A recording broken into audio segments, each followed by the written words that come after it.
Right, okay, I'll get started. I think most people are here that wanted to be here. Um, hi everybody. I'm Johanna Anderson, and I am speaking to you from England, Gloucestershire.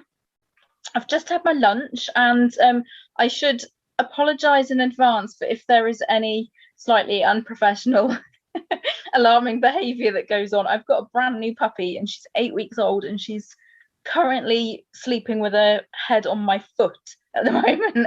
So if she gets up and starts creating chaos, that is what is happening. So I will apologize in advance. I promise to let people meet her at the end. So if you're lucky, I might be able to give her an appearance. So thanks to everyone for coming to my presentation. Please feel free to pop any questions in the chat. Sarah is going to keep me posted as to any questions that are coming in. Ask questions anytime that you want. I'm quite happy to take questions all the way through it. So what I wanted to do today is to introduce you to the EbookSOS campaign that I've been running and leading, if you've not heard about us before, and tell you a little bit about the challenges that we faced, the successes we've had, and what we want to do next with the campaign. So I'm going to dive straight into it, and it's pretty informal. It's a personal narrative of my experiences. So I am an academic librarian at the University of Gloucestershire. It's a really small university in the UK. I doubt many people have heard of it, but like quite a few of the universities here, our budgets are tiny compared to some of the Russell Group universities and the Ivy League universities. So the cost of library resources is quite a challenge for us. And it got even more challenging during the COVID pandemic. So let me just move my slides on.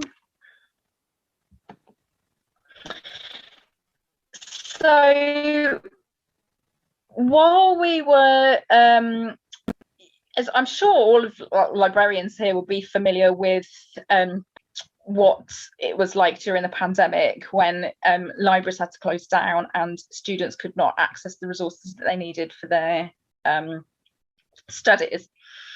Over in the UK, as I am sure you will have experienced elsewhere, there was a lot of dialogue in the press about how students were studying remotely and they weren't coming on campus, and they were paying huge fees to be at university, and they weren't getting their value for money because a lot of the content was being delivered online, or all of the content was being delivered online.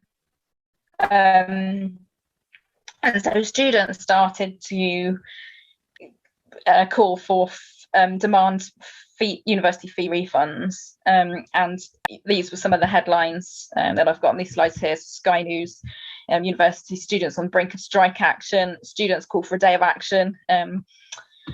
And meanwhile, librarians and academics sitting at home tearing their hair out because we just couldn't access the resources that we needed because certain publishers, tech ed suppliers, the prices were going up.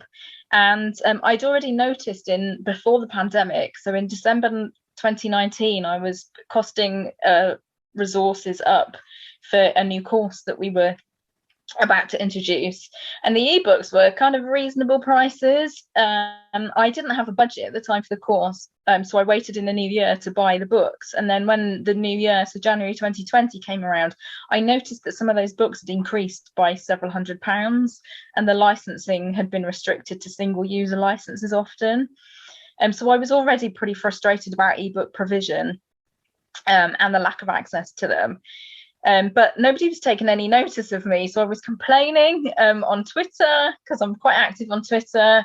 Other librarians were sharing their experiences as well, but nobody was really listening. And then things got really sticky when COVID happened, and the lockdown started, we were scrabbling around trying to find access to resources, affordable resources. We had students that were distressed at home who were approaching their final projects. It's different elsewhere, but in the UK especially, well, not especially, but I know in the States it's slightly different, where students are, that some of their course fees pay for their books, so, and they're expected to provide their own access to certain books and this kind of thing. Well, their tuition fees in the UK, the library gets a certain percentage of that overall income.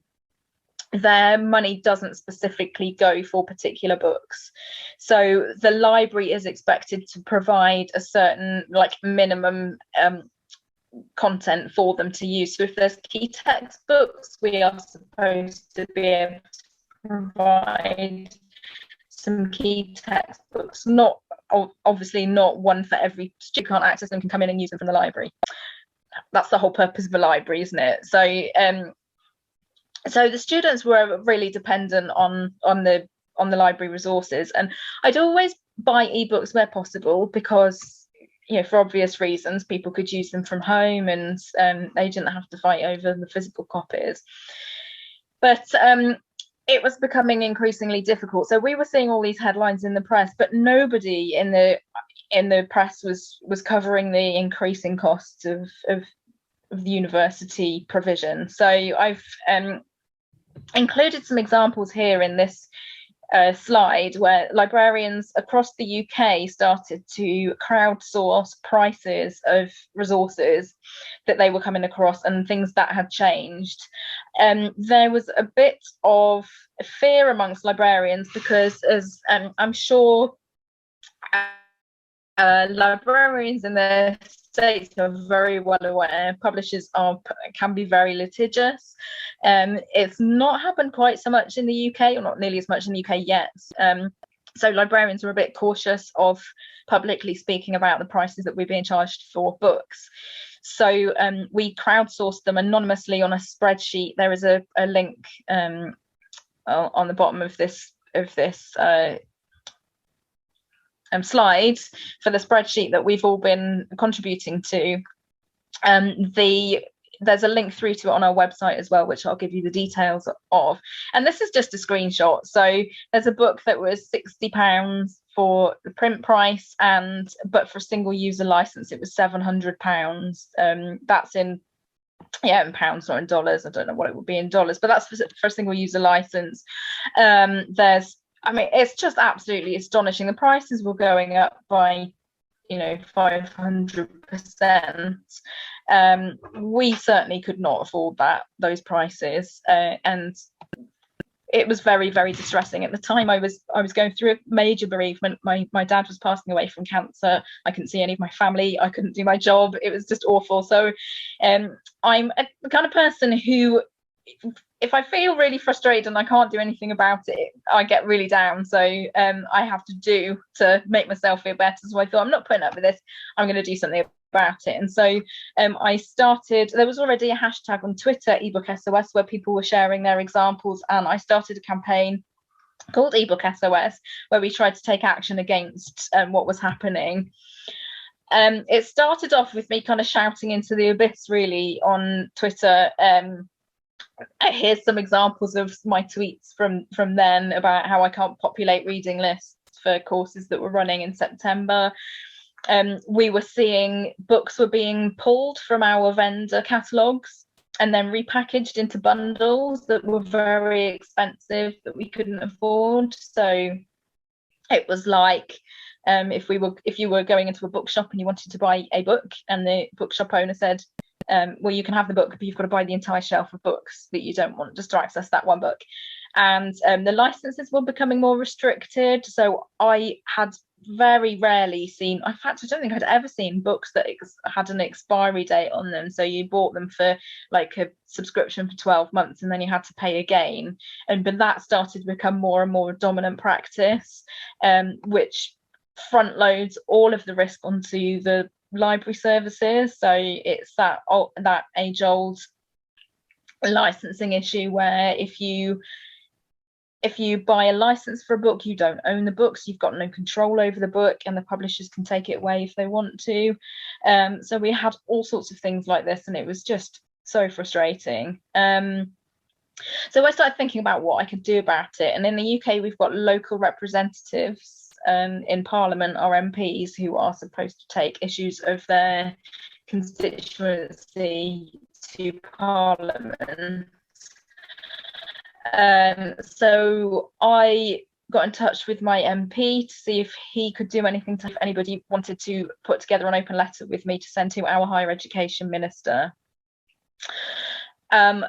I got very little response, so I was getting more and more frustrated. There were a lot of people who were complaining on Twitter, but very few people were offering to help.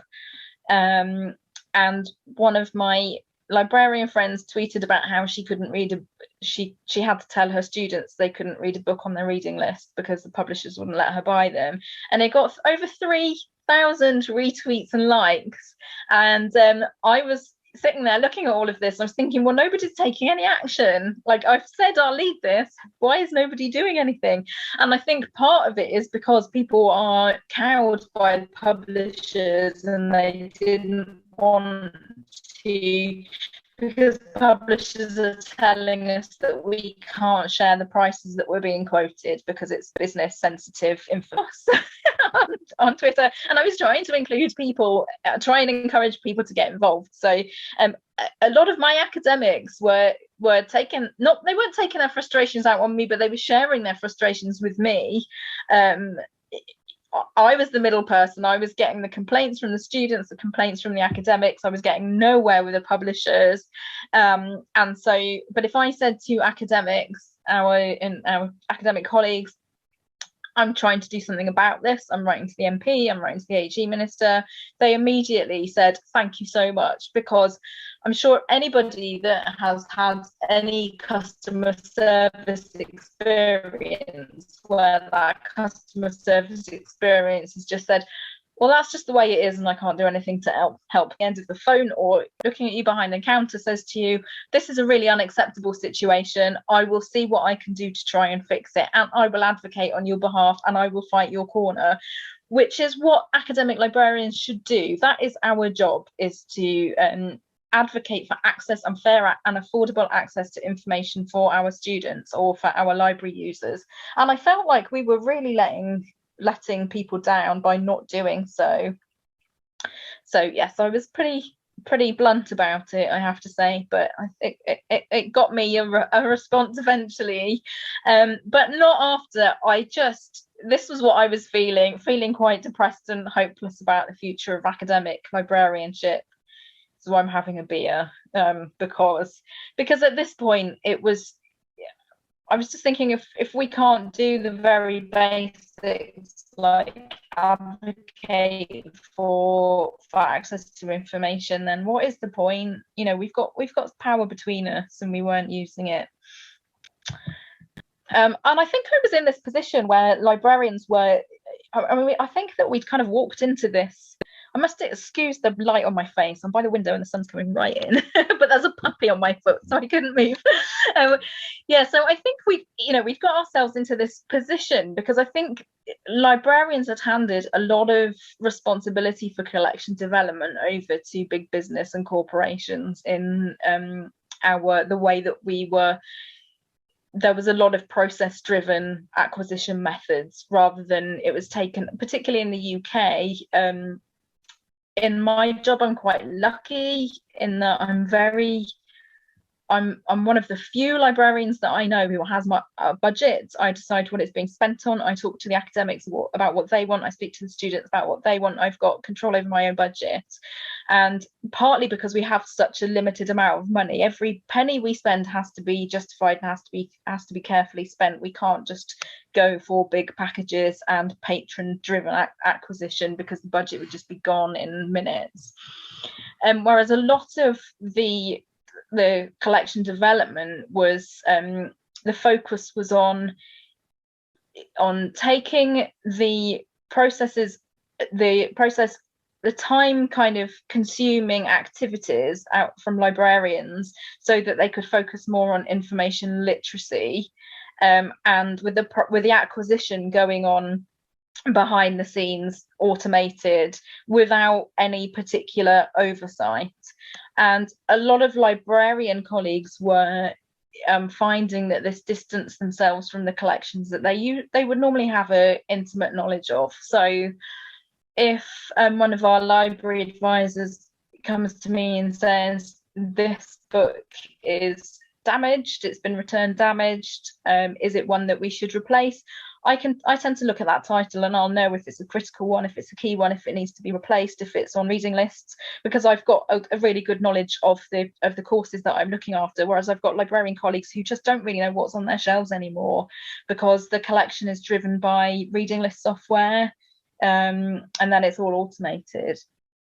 And so they've really lost autonomy over collections. And so the money that was being spent on these books, it was often not even noticed, or there was a lack of kind of oversight. And so this poor practice from publishers was kind of allowed to happen without being called out. Now, I know that is a really simplistic overview of what was happening, but I don't have time to go into all the complications of it, but that's very much what has been the theme in academic libraries in the UK. And then when the pandemic started, there was a lot of ebook platform third-party providers who made a big fanfare about making access to their resources free temporarily. So there were lots of press releases about how universities could access ebooks for free, all these hundreds of ebooks for free during COVID. But what they didn't say was this provision was withdrawn in July of the year that it was a couple of months after we went into lockdown. We're still in a pandemic now, so but that was not talked about. And they offered bundled packages at inflated costs to universities, and a lot of universities panic bought those bundles because they didn't know what else to do. They had students that needed to finish their studies, they had academics that were saying that they needed to get these reading materials, and so a lot of this money was being handed over to precarious like bundles and packages that was poor value for money, and we weren't negotiating or challenging as we should have done. And my big concern was that if there was an audit of what libraries had spent their money on, because it was extortionate amounts of money. And I also had an issue that once those subscriptions to these big packages had finished, we've got nothing to show for it. It's not like when you buy physical books and they're there on the shelf, and they're always there on the shelf until you read them. It's like if you don't pay for that subscription again at who knows what price, because the prices were bound to go up, then that's a huge gap in your collection that you're going to have to pay for in hard copy format come the next academic year. And I think that these conversations were not happening. People were just panicking. So I didn't have the budget to do that. We didn't have the budget to do that at our university, and it wasn't something I was prepared to do anyway. I thought if we went and if we forked out all of this money, it would not send the right message to publishers. And so I was very open with my academics, and I spent a long time saying to them, we need to look at the titles on your reading lists, and we need to find ones that are available electronically. We were doing a lot of scanning of chapters for students. I asked my academics to get in touch with the publishers and say, I'm taking this book off our reading list because you will not make it available to us at an affordable price. So I was very, very open about it, about what was happening. And I just passed any frustration back to the publishers, the feedback back to the publishers.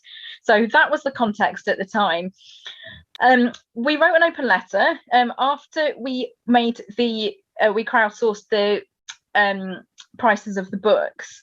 That's what really kicked people's attention off. So librarians always say they don't have enough money for books, but when you put those figures in front of students, suddenly people go, wow, is this for real? we need to do something about it. And I found that happening. So we wrote an open letter. Several librarians, Caroline Ball and Rachel Bickley, who are subject librarians in the UK at other universities, helped me. And Ben White also assisted me, committee, asking them to investigate the academic ebook market. 4,600 people have currently signed the letter. It went to the Education Select Committee. They said it's a cross-party, non-partisan group that oversees the education kind of sector, the education minister, that sort of thing. And they said they were too busy, so they couldn't do anything about it, unfortunately. We faced many challenges after that, getting the issue out there. So it's a massively complex issue, academic ebook purchasing and acquisitions. And how can we get the message out there about what was happening? If you start to say to people, well, there's all these different licenses, and then you buy the packages, and then the subscriptions, and blah blah blah blah blah, they just shut off. They don't want to know. It's tremendously complicated. So we were thinking, well, if the Education Select Committee won't take this on, what can we do to get the pressure up and get the message out there? How do we make it simple so that people will understand it? The library sector in the UK has got for quite a long time, and I've said this plenty of times before, so it won't be a shock to anyone in the UK me saying this, but we've got a lot of inertia in the sector, and we've got a bit of a power vacuum. So a leadership vacuum. So the leadership of the professional bodies and the research library associations and this sort of thing were still very much on the page that we should be having nice cozy chats with publishers to try and find a resolution, rather than taking action against them and being a bit more kind of vocal, which it just hadn't worked so far. It was getting us nowhere. We needed to do something a bit stronger than that. So we did face a big lack of leadership. And myself and Rachel and Caroline are quite low, junior librarians. We certainly have no kind of authority. But this whole campaign has kind of been left to us to lead and run, which has been quite disappointing. We had our full-time jobs on top of that, so we were doing this campaigning on top of our full-time jobs in the middle of a pandemic. I've already talked about the media rhetoric, so they were really focused on the headline grabbing. Students are being ripped off and they're paying all of this money, and they're not getting the university experience that they should be. We had very little resources, so it was very grassroots. So we didn't have a budget to do this. We didn't have connections, and we didn't have any, connections with library leaders in the UK. Sarah, have you got your hand up? Yes, we have a question that just came in the chat from Robert. Is there a concern that sharing the pricing information widely, publicly, is sharing proprietary information? Publishers et al. Seem to like to keep this data locked down. Yeah, exactly. That is why we put it on it was put on a Google Docs spreadsheet, and people were putting the information on there anonymously.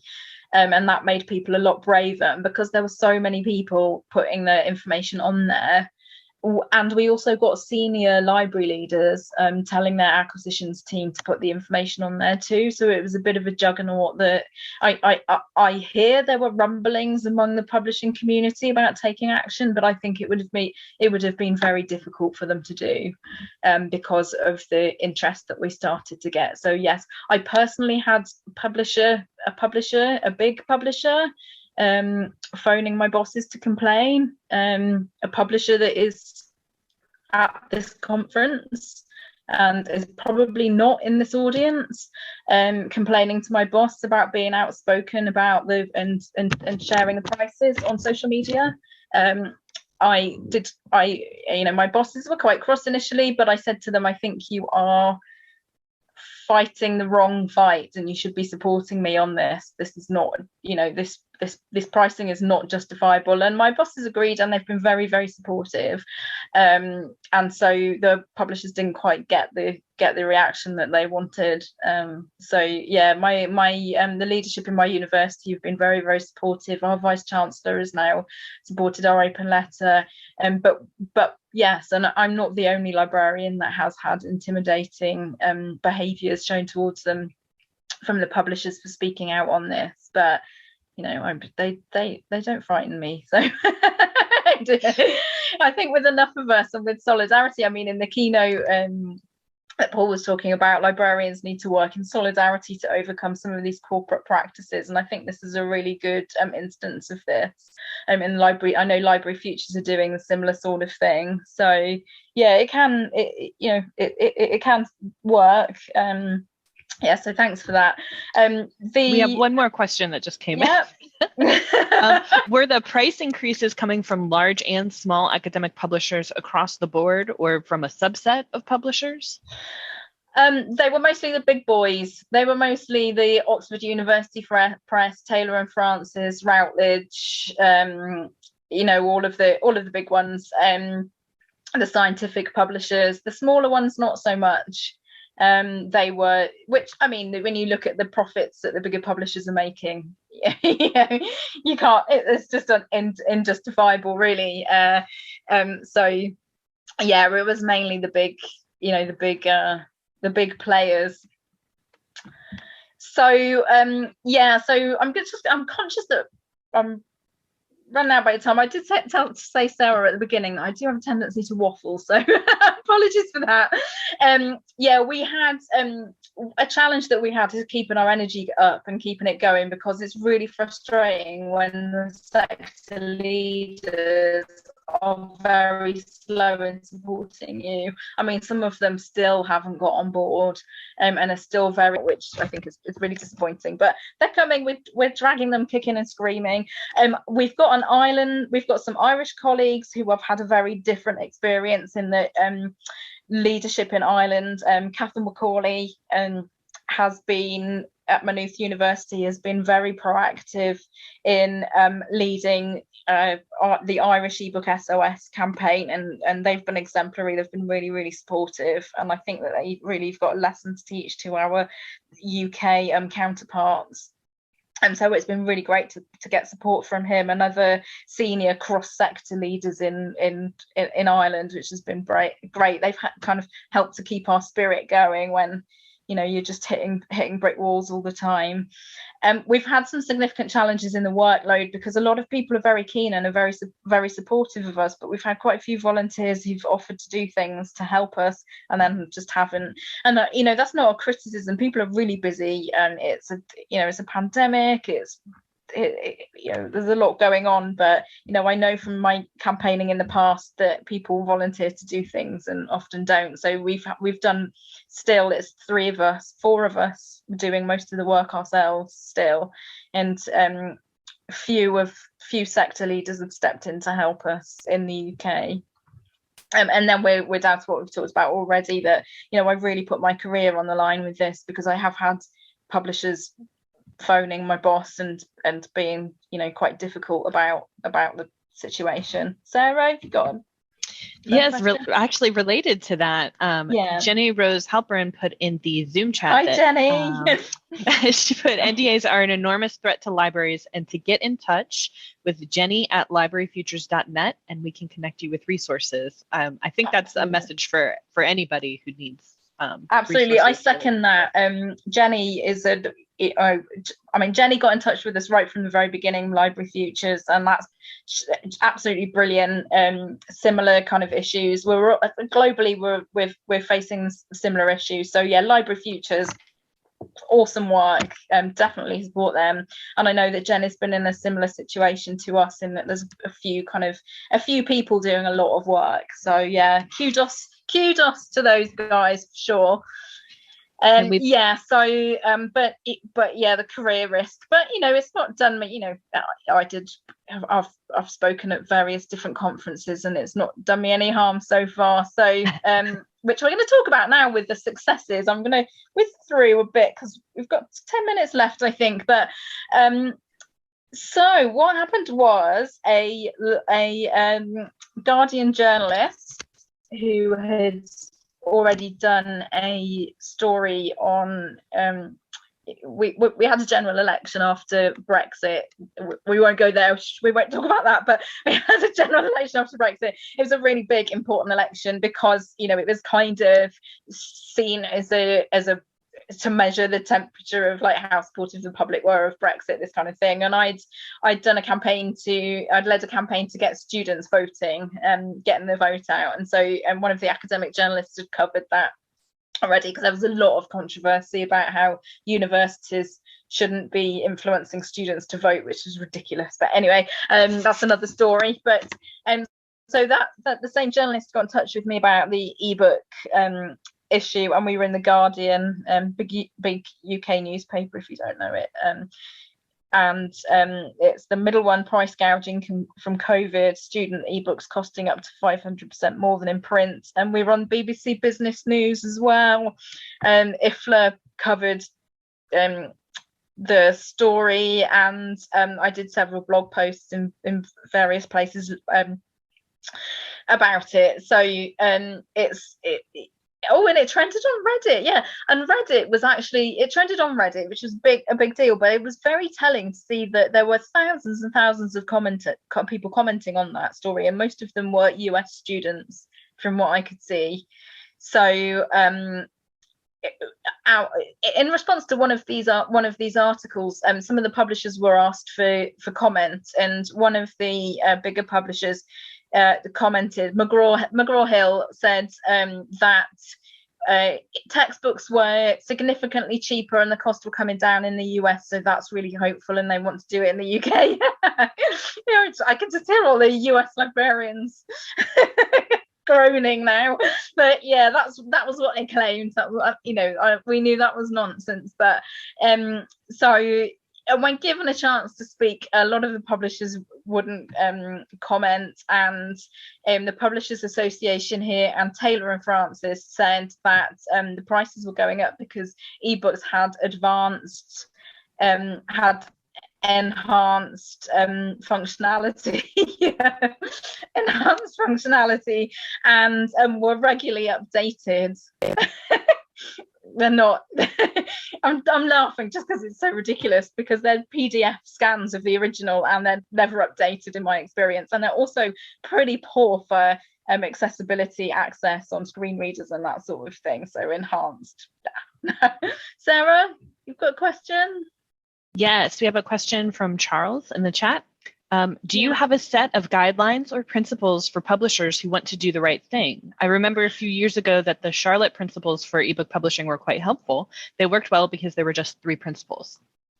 Yes, that is being worked on. That is another thing. That's one of the things that we were talking about, that I was talking about when people volunteer to do things. We were thinking about that, but there is now a group of various bodies. So we've got JISC and Sconnell and RLUK and us and some of the consortiums who are now working on a kind of best practice advice for publishers, because it's not all publishers. There are some small, and I spoke at the Independent Publishers Guild, and there are some smaller publishers who had no idea this was happening either. They didn't know the prices and they were as horrified as we are, but they said that they didn't even know how to get into the university libraries because it was so dominated by these big monolithic publishers that are just getting bigger and bigger and swallowing up all the smaller ones. So I think that's something that really needs to be looked at. Yeah, so that there is work going on with that. It is a lot slower than I'd like it to be, but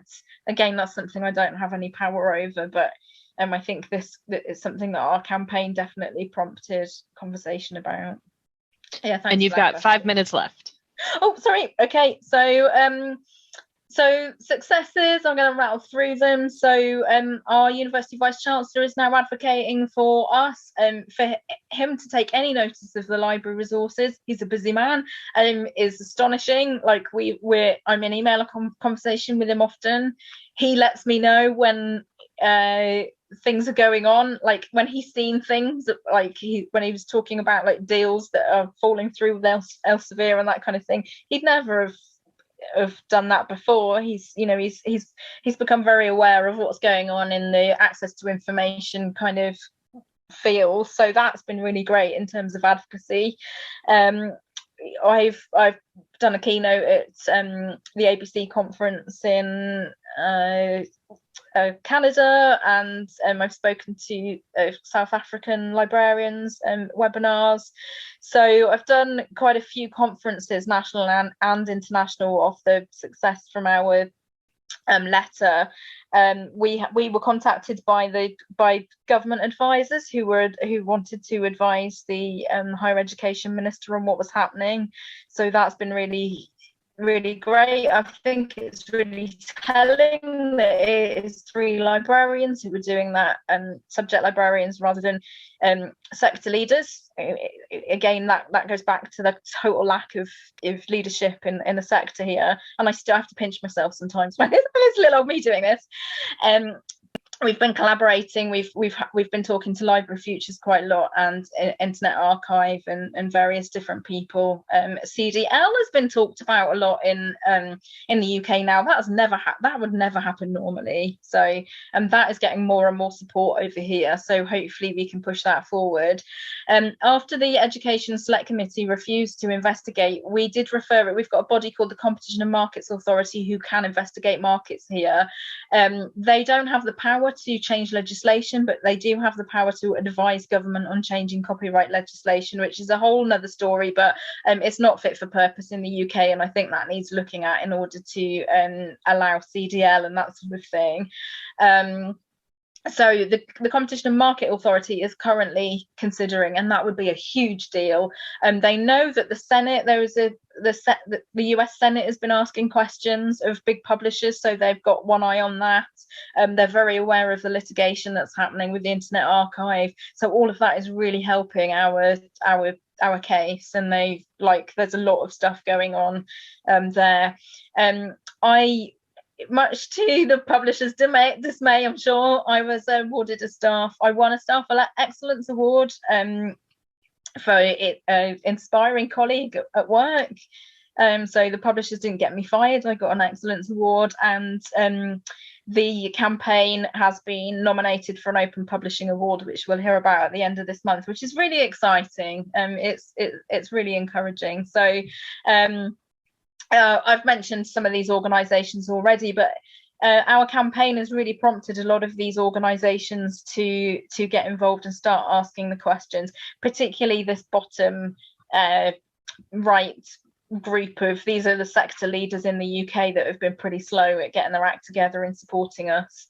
CILIP, the Chartered Institute of Library and Information Professionals, have actually they did write to the Competition and Markets Authority on our behalf. So I will thank them for that, because they kind of helped us get some attention for our cause. And these bodies down here, not so great, but they released a joint statement with us recently about the cost of ebooks, which was very welcome and did get some attention. So that's been really great as well. And individual universities have also started taking action and have written up their own principles about what they will buy and what they won't, and advising academics to get open access and this kind of thing. So and yes, I am just about to round up. So I just wanted to kind of conclude with how, at the beginning I was saying that I think we've got ourselves into this situation by handing over a lot of control of our collection development, and now we just don't have the control that we need. As we were saying, people can just pull those ebooks, we don't own them.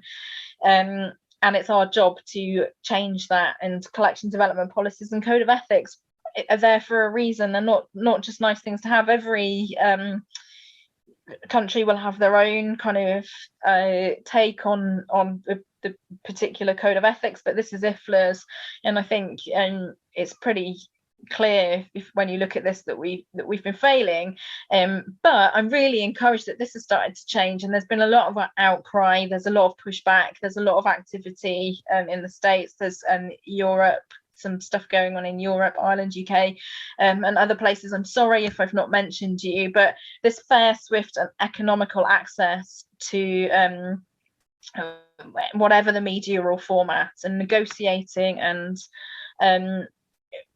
arguing for fair intellectual property laws. And I think the bottom one is particularly important in that we are obliged as librarians to develop a principled critique of relevant law and be prepared to advise, if appropriate, advocate the improvement of both the substance and administration of law.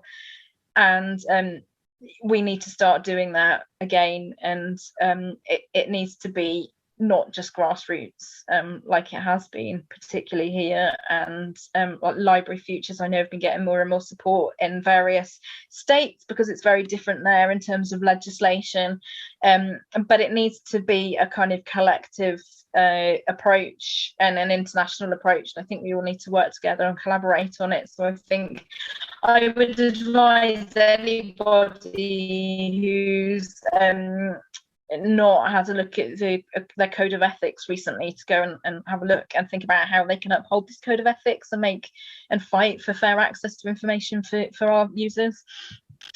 So the next things we intend to do is a bit of what I've been doing is encourage people to be have a bit more critical collection development activity, encourage ethical publishing. There is a huge gap in the market that's waiting to be taken, and I think there was some talk about that in some of the sessions yesterday and throughout the conference. So making open access available and systems for allowing CDL or Internet Archive, have been working on that. Cross-sector collaboration, this is impacting on public libraries. It's impacting on our NHS libraries, university libraries. We all need to work across sector on this, and I think that we need to really persist in raising awareness outside of the profession. And to finish, this is what we've started to do most recently is, and it's not going to work. Is it working?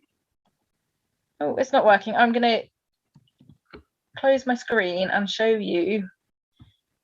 Oh, I'm sorry, there's supposed to be a link in there, but bear with me. Apologies. So in order to get the word out there to people who aren't librarians, we have been working on, oh, it's not sharing my little animation, bear with me, there we go. We've been working on some promotional material for people who aren't librarians, and this is our first effort.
So that's the sort of thing that we are working on now, to get the message out there. And that animation was put together by our Caroline Ball, who's amazing, with a natty piece of software. And we've got a professional animator who is also going to do some animation for us. And that video is being shared with students and academics, and which we are working on promoting it to get attention from students and library users in order to explain the issues clearly. And I've gone massively over time. I'm really sorry. I've just left this quote here from Chris Freeland from Internet Archive that kind of sums up a lot of what I've said, in that I think it's a really critical time in librarianship, and we need to do something about this extortionate activity by publishers and be brave about it. So thank you everybody for listening. I'm so sorry I ran out of time. And I'm on Twitter if you want to have if you want to continue this chat further, get in touch with me. I'm really keen to hear any ideas about how we can progress this, hear about what you're doing, that sort of thing. So yep, give me a yell. Thank you for coming. Sarah, are you? I'm still here. Still there? Yeah. Have we got time to meet Ada the puppy? Oh yeah, let's see. You've still got some people here, so. Ada, come here. Oh, there she is. She's fast asleep. She's like, oh, Ebook, boring. Here she is. Oh, look at her. Hello.